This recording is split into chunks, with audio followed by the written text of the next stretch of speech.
The Dream of mawmoan. Norma Harris and Alan Harris entered the realm of dreams at 1:03 a.m. in Louisiana, which was 10:03 p.m. in California. They met each other on the sand, connected hands, and walked into the waters to the waltz of death. Norma wrapped her legs around Alan as he carried her under the water to the floor of the ocean to make love. While Norma was in tears, the water started to recede around them, and it was the most beautiful place in time that they had ever seen. The sky was now opening up like a rose portal of silver and blue, raining the maggots of their sin. The maggots were around them by the 100,000. There's a wall of glass around them that they could not escape from. The trees started to appear through a fog of yellow and tantrum, growing and extending in their sights with their eyes and mouths open. Norma is looking around her like, what is going on? They started to melt like candles, slowly, like quicksand in skin. Alan, we aren't even here anymore, she stated.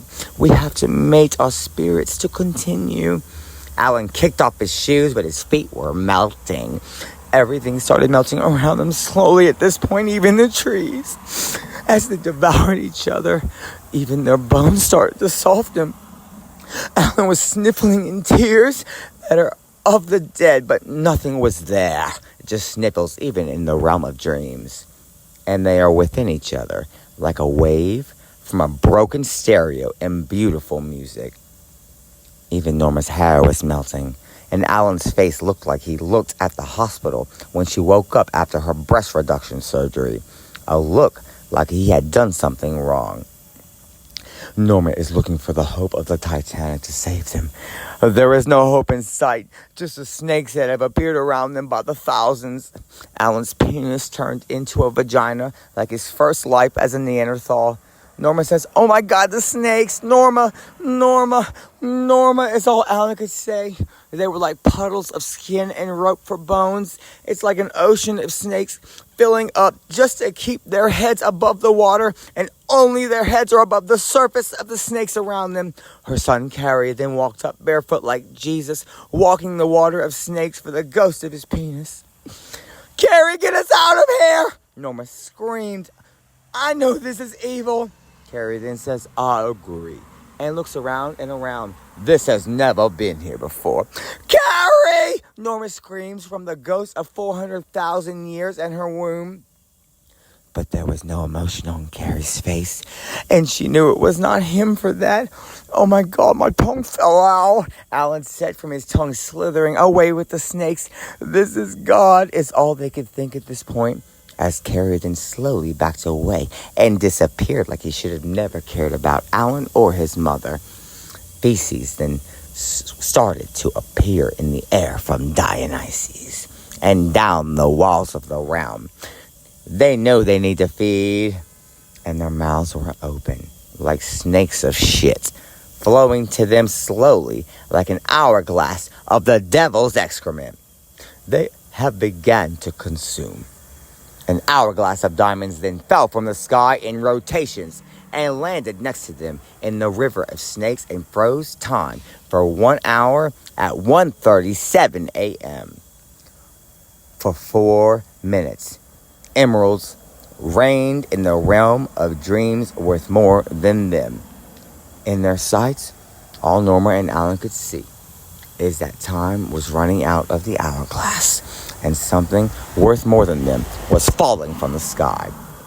And then at 2:37 a.m., time unfroze, and they could speak. Alan, we're in hell, the hourglass, is all Norma said, as she was shaken in fear. Norma, my heart stopped beating for a few minutes, Alan said. Alan, my love for you could never stop. Something is coming, Alan said, as the queen of hell flew down from the line of the heavens on a cloud of ash and rubies.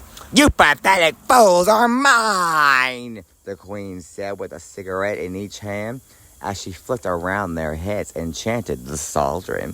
You evil demon, let us out of here, Norma pleaded. When the hourglass is at 3 a.m., you can wake up, the stupidest hour of Alan's life. Lord Valerie laughed as she broke Alan's nose with the bones of her high heels.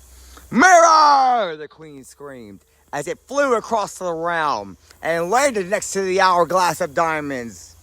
We wake up at 3, Norma said. It's definitely real. And the queen flew back up while Becky stepped down from the stairs of immortality. Becky, what time is it? They both said with their heads in the snakes. Y'all have 12 minutes left in hell, Becky said. I just had to see your heads in the snakes of the devil. Becky laughed. Becky, is this witchcraft? Norma yelled as the face of His Majesty King Corey appeared in the mirror. Boo! You evil demon from hell, Mamone screamed with the greed of demons she worships. Oh, you're so sweet, Mamone. Go to hell, Norma screamed because Alan's tongue fell off an hour and 23 minutes or so ago, and it was hard to speak clear. And King Corey stepped out of the mirror to put his dick in Alan's mouth. Ho, is all Norma could say as Becky flew and flipped the hourglass of value, freezing time once more with a dick in Alan's mouth for 5 minutes. Je t'en affamous.